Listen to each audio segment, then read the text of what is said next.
Good morning and Assalamu alaikum class 3. How are you all? I hope you all are fine. As you all know, I am your social studies teacher Aruj Yunus, and my dear students, we are going to do the revision of unit 1, 2 and 3 for your exams.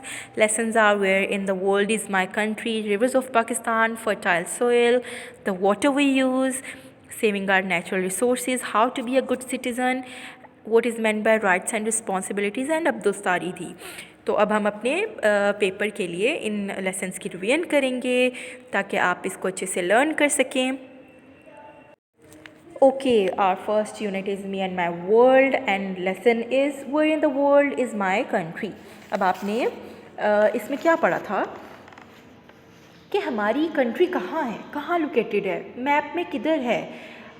अब हमारे पास map दिया गया जिसमें हमारे पास continents होते हैं, continents क्या होते हैं और ओशंस क्या होते हैं। The large land masses are called continents and the huge bodies of water are called oceans. There are 7 continents. आपको पता है कि हमारे पास 7 कॉन्टिनेंट्स हैं और इस तरह से हमारे पास 5 ओशंस हैं। और इसी से रिलेटेड हमारे पास भी शॉर्ट क्वेश्चंस आ जाते हैं। What is the continent, what is an ocean, in which continent is your country, which is the biggest continent. ये सब बातें बहुत इंपॉर्टेंट है, बहुत ईजी है, इसमें कोई मुश्किल नहीं है। कॉन्टिनेंट क्या होता है? The large land masses are called continents. Ocean क्या होता है? The huge bodies of water are called oceans. आपकी जो कंट्री है पाकिस्तान, हम पाकिस्तान में रहते हैं ना, कौन से कॉन्टिनेंट का पार्ट है? आपको पता है वो कॉन्टिनेंट बिगेस्ट कॉन्टिनेंट है, उसका क्या नाम है? Yes, Asia. Pakistan is a part of continent of Asia. और which is the biggest continent? ये तो इतना इजी आंसर है इसका, Asia is the biggest continent. इस तरह से हमारे पास लॉन्ग क्वेश्चंस हैं। How many continents are there, how many oceans are there. आपको पता है कि 7 कॉन्टिनेंट्स और 5 ओशंस है। इस तरह से उनके नेम्स आपने राइट करने हैं इसमें। Then we have choose the best answer. आपको पता है कि चूज़ द बेस्ट आंसर में आपने क्या करना होता है, आपको स्टेटमेंट गिवन होती है, 4 ऑप्शन दिए गए होते हैं, तो जो करेक्ट ऑप्शन होता है उस पर आपने टिक मार्क करना होता है। इस तरह से हमारे पास इसके फिलिंग द ब्लैंक्स भी है। फिलिंग द ब्लैंक क्या होता है? तो पूरी स्टेटमेंट दी होती है और एक ब्लैंक छोड़ी होती है, तो उसमें आपने करेक्ट वर्ड जो है सोच के वो लिखना है। जब आप लेसन की अच्छी तरह से रीडिंग करेंगे तो आपके माइंड में फटाफट क्लिक हो जाएगा कि इस ब्लैंक में क्या आना है। तो इसलिए लेसन की रीडिंग करना, उसको अंडरस्टैंड करना आपके लिए बहुत ज़रूरी है। इसी तरह से हमारे पास फिलिंग द मिसिंग लेटर्स होते हैं। एक पूरा वर्ड लिखा होता है, बस उसमें से एक लेटर जो है मिस कर दिया जाता है। लाइक इधर ह्यूज लिखा हुआ है लेकिन वहाँ पे ब्लैंक होगी जहाँ पे आपने पूरा वर्ड जो है उसको फिल करना होता है। लाइक लिखा होगा HGE और यू की जगह ब्लैंक दी होगी, तो आप वहाँ पे यू लिख देंगे। Then we have the rivers of Pakistan. Rivers क्या होते हैं? दरिया। आपको पता है कि पाकिस्तान का जो मेन रिवर है वो इंडस है, ठीक है। और ये रिवर्स जो हैं आहिस्ता आहिस्ता उसके साथ छोटे छोटे रिवर्स जो हैं जॉइन होते जाते हैं। वो रिवर्स और स्ट्रीम जो है वो एक मेन रिवर में बन जाती हैं और वो फिर अरेबियन सी के साथ जाकर मिल जाती हैं। जैसे कि आपको मैंने बताया था पाकिस्तान के साउथ में हमारे पास अरेबियन सी आता है और वहाँ पर जाके तमाम जो दरिया हैं वो ख़त्म हो जाते हैं, वो उसमें मिक्स हो जाते हैं डेल्टा बना के। तो उनको क्या कहते हैं? जो छोटे छोटे से रिवर्स उनको जॉइन करते हैं वो ट्राइब्यूटरीज होती हैं। Look at the river Indus and its tributaries on map. The main tributaries of Indus are Satluj, Chenab, Ravi and Jhelum. आपने इनके स्पेलिंग्स अच्छे से याद करने हैं क्योंकि अगर आपसे एक क्वेश्चन पूछा जाए तो आप अच्छे से उसमें स्पेलिंग्स अगर आपने लर्न किए होंगे तो आप उनका आंसर लिख सकते हैं, ठीक है। और मैंने आपको बताया था कि इंडस जो है वो डेल्टा बनाता है और वो वहाँ पर जाकर अरेबियन सी में ख़त्म हो जाता है। The place where a river reaches the sea is called its mouth. जहाँ पे रिवर सी तक पहुँच जाता है, समंदर तक पहुँच जाता है, उसको कहते हैं mouth. Clear my dear students?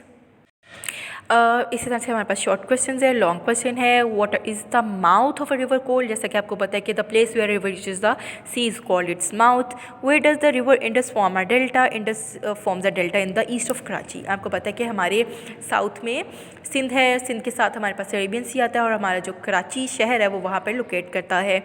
तो वहाँ पर जो अरेबियन सी है, जो सी है, वहाँ पर जाकर हमारा जो मेन रिवर है वो डेल्टा फॉर्म करता है। What is a tributary and name the main rivers of Pakistan? अब आपको पता है ट्राइब्यूटरी क्या है? River and stream that join a main river is called it's tributaries and name the main rivers of Pakistan. आपको पता है कि रिवर इंडस का जो है वो हमारा मेन रिवर है, लेकिन उसकी जो ट्राइब्यूटरीज हैं यहाँ पे आपने उनके नेम भी लिखने हैं, सतलुज, रावी, चनाब एंड झेलम। आपने इनके स्पेलिंग्स याद करें। फिर हमारे पास चूज़ द करेक्ट आंसर है। इसमें आपने स्टेटमेंट को अच्छे से रीड करके 4 ऑप्शंस दिए गए होंगे, करेक्ट ऑप्शन पे टिक मार्क करना है। Clear my dear students. अब हमारे पास यूनिट 2 है। यूनिट 2 का हमारे पास लेसन है फर्टाइल सोयल। तो इसका पेज जो है 14-15 है। फर्स्ट पैराग्राफ वो इंक्लूड है। Food crops like rice, wheat are staple diet for the most of the world's population. To grow well, crops need fertile soil. अब हम अपना खाना उगाते हैं, हम अपने फल पौधे उगाते हैं, तो वो किस में उगते हैं? ज़मीन में उगते हैं ना, उनको मिट्टी चाहिए होती है, लेकिन उनको ज़रखेज़ मिट्टी चाहिए होती है, यानी फर्टाइल सोइल चाहिए होती है ग्रो करने के लिए, और पानी चाहिए होता है क्रॉप्स को ग्रो करने के लिए। तो अगर हम अपने सोइल की, अपनी मिट्टी की अच्छे से हिफाजत करेंगे तो वो फर्टाइल रहेगी हमेशा के लिए, लेकिन अगर हम उसकी हिफाजत नहीं करेंगे तो वो ख़राब हो जाएगी और उसमें फिर हम जो फूड है वो ग्रो नहीं कर पाएंगे। इसमें हमारे पास इसका क्वेश्चन नंबर 1 जो है, शॉर्ट क्वेश्चन नंबर 1 इंक्लूड है। Why do crops need fertile soil? Crops need fertile soil and enough water to grow well. Long question इसका कोई नहीं है। इसमें हमारे पास चूज़ द बेस्ट आंसर है और fill in the missing letters हैं। जैसे कि मैं आपको बता चुकी हूँ, चूज़ द बेस्ट आंसर में आपने स्टेटमेंट को रीड करके करेक्ट ऑप्शन पे टिक मार्क करना होता है, और fill in the missing letters में आपने पूरा वर्ड कंप्लीट करना होता है। एक वर्ड जो है उसकी जगह ब्लैंक होती है, जिसमें आपने उस वर्ड को, जैसे फर्टाइल है, अगर टी मिसिंग होगा तो आपने ब्लैंक में टी लिखना है, सॉयल है, एस मिसिंग है तो आपने एस लिखना है। Now we have lesson the water we use. पानी जो हम इस्तेमाल करते हैं उसके बारे में तो सबको पता है, पानी के बिना हम सर्वाइव नहीं कर सकते। पानी हमारे लिए बहुत ज़रूरी है, पीने के लिए, कपड़े धोने के लिए, नहाने के लिए, तो पानी जो है हमारे लिए बहुत ज़रूरी है।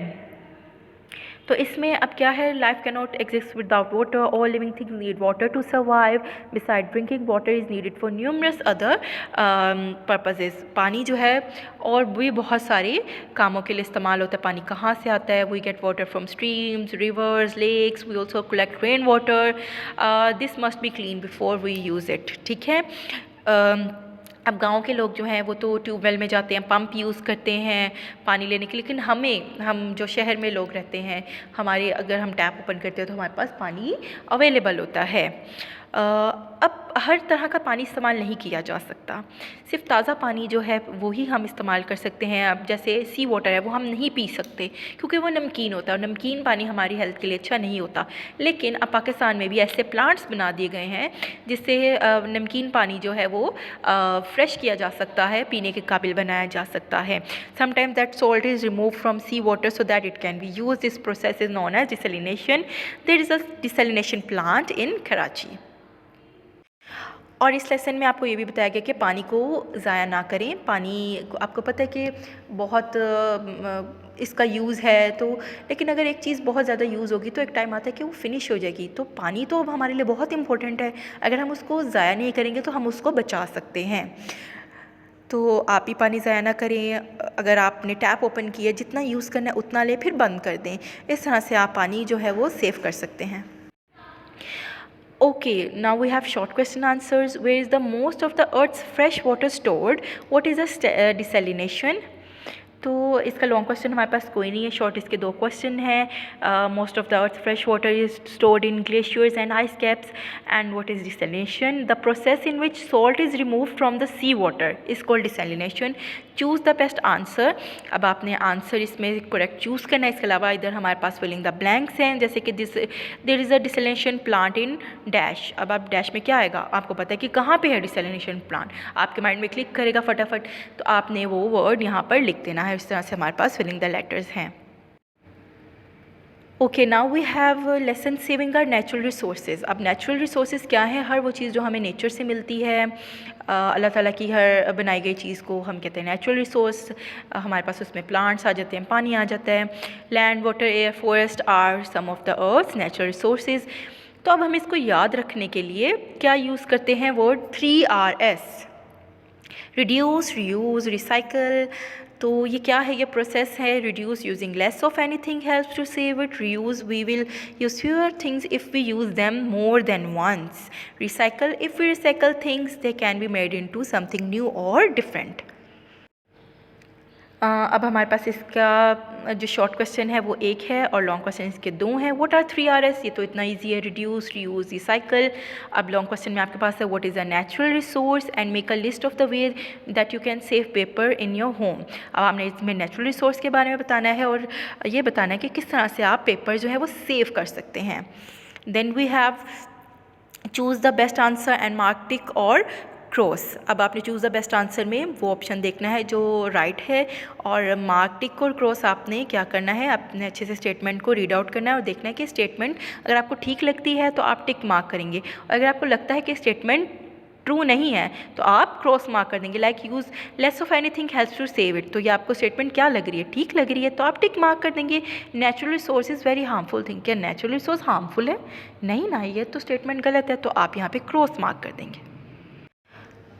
Okay, now we are going to saving our natural नहीं, how to be a good citizen. अब आप एक अच्छे शहरी क्या कैसे बन सकते हैं? आपके लिए कुछ रूल्स बनाए जाते हैं, कुछ घर में आपके रूल्स होते हैं, कुछ स्कूल्स में होते हैं, कहीं अगर बाहर जाएंगे, मॉल में जाएंगे, पार्क्स में जाएंगे, तो रूल्स जो हैं हर जगह जिनको फॉलो करके आप अच्छे बच्चे बन सकते हैं।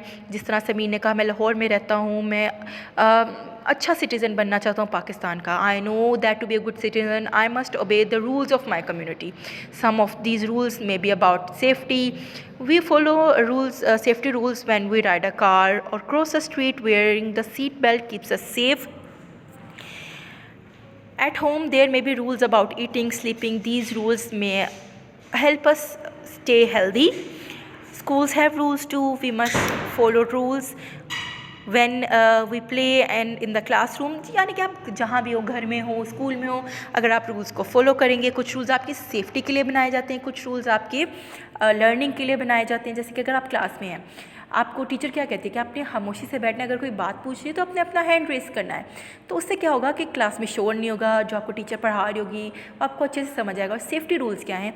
अगर आपने रोड क्रॉस करनी है, आपने ट्रैवल करना है, लाइक आपने गाड़ी में ट्रैवल करना है, तो आप अपनी सीट बेल्ट बांधें। रोड क्रॉस करनी है तो दाएं बाएं देखें और एहतियात से रोड क्रॉस करें। तो ये रूल्स हैं जो हमारे लिए बनाए जाते हैं। इस तरह से वर्कर्स जो काम करते हैं, जॉब करते हैं, उनके लिए कुछ रूल्स बनाए जाते हैं। जैसे कि अगर जो वेल्डिंग कर रहा है, वेल्डर है, उसने अपनी आइज़ को प्रोटेक्ट करना है तो वो क्या करेगा, ग्लासेस पहनेगा। मोटरसाइकिलिस्ट जो है उसको उसके लिए हेलमेट पहनना ज़रूरी है, डॉक्टर्स के लिए ग्लव्स पहनना ज़रूरी है। और पंक्चुअलिटी, जैसे कि मैं टीचर हूँ, मेरा काम क्या है कि टाइम से स्कूल आना, आप टाइम से अपनी जॉब प्लेस पर आना। और आप लोग स्टूडेंट्स हैं, आपका क्या काम है, टाइम से आप लोग स्कूल आएँ, सुबह उठ के आप नाश्ता करते हुए स्कूल आते हैं ताकि आप वक्त पे वहाँ पहुँच सकें। We cannot always remember all the rules and laws. We must follow signs as these remind us of what we should or should not do. अब हम हर रूल तो याद नहीं रख सकते, लेकिन उनके लिए कुछ साइंस बना दिए जाते हैं ताकि हमें याद रहे कि ये रूल यहाँ पे फॉलो होना है और हमें यहाँ क्या करना है और क्या नहीं करना। How do science help us? Science helps us to follow the rules. Why there are rules in adult work place? These rules make learning easy and help them to get along together.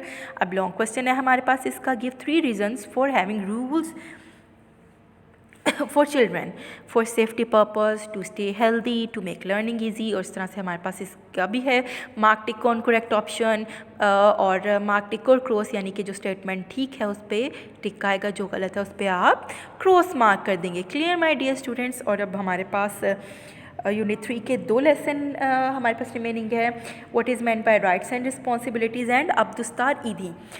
अब rights and responsibilities क्या है? Rights का मतलब हर वो चीज़ जो आपका हक है, जो आपको मिलनी चाहिए, और रिस्पॉन्सिबिलिटी आपकी ड्यूटी, वो काम जो आप पे करना लाजिम है। ठीक है? Every child has a right to live in this world. Every child is born free and has certain basic right. These are known as children's rights. Okay, तो अब हमारे पास इसके शॉर्ट क्वेश्चंस नहीं हैं, इसके MCQs हैं 1 2 3, मिसिंग लेटर्स हैं 1 to 6, filling the blanks है 1 to 6, और लॉन्ग क्वेश्चन है 1 and 2। Write any 4 responsible behaviour. We are responsible to do our work correctly, take care of our belongings, keep our surroundings clean, try not to hurt other. Write any 3 rights of human being. Every person has right to live in this world, have a safe home, speak freely. Filling the blanks है हमारे पास इसमें। और इसके अलावा हमारे पास choose correct option है और फिलिंग द मिसिंग लेटर्स हैं। Clear my dear students, now we have अब्दुस्तारीदी। इसका पेज जो है हमारे पास वो एक ही इंक्लूड है, पेज नंबर 37। फर्स्ट 4 पैराग्राफ्स हमारे पास इसके इंक्लूड हैं। लॉन्ग क्वेश्चन नंबर 2 इंक्लूड है, शॉर्ट क्वेश्चन नंबर भी इसका 1 है और MCQs 1, 2, 3 एंड 4 हैं। अब्दुस्तारीदी जिनके बारे में हम सब जानते हैं, इन्होंने पाकिस्तान के लिए बहुत काम किया है। ये 1928 में बैंतवा में पैदा हुए।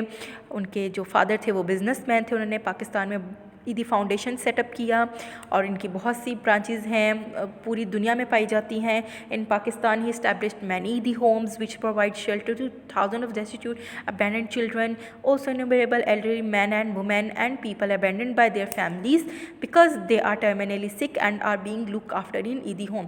वहाँ पे उनकी प्रॉपर देखभाल की जाती है, उनको घर जैसा माहौल दिया जाता है और उनको अपना घर कहा जाता है। ईदी foundation runs the largest volunteer ambulance service in the world and Abdustar Eidi was the first person in Pakistan to introduce a ambulance to rescue the wounded and sick people from remote areas। इसके अलावा उन्होंने air ambulance introduce करवाई और इनकी बहुत सारी ambulance जो है वो पाकिस्तान में वर्क कर रही हैं। आज उनकी डेथ के बाद भी उनका ये जो सेटअप है वो पाकिस्तान में इसी तरह से जारी और सारी है। ओके, इसका जो हमारे पास शॉर्ट क्वेश्चन है वो है व्हेन एंड वेयर वाज ईदी बॉर्न। बहुत ही ईजी सा इसका आंसर है। इसके अलावा इसका जो लॉन्ग क्वेश्चन है वो इंक्लूड है question number 2, what is special about his ambulance service? It is the largest volunteer ambulance service in Pakistan. इसी तरह से जो हमारे पास MCQs इंक्लूड हैं वो हैं 1, 2, 3 एंड 4। फिलिंग द ब्लैंक्स हमारे पास इसकी हैं वो इंक्लूड नहीं है, सिर्फ इसके जो हमारे पास MCQs हैं 1, 2, 3 and 4। Clear my dear students, best of luck for exams, take care, अल्लाह हाफिज़।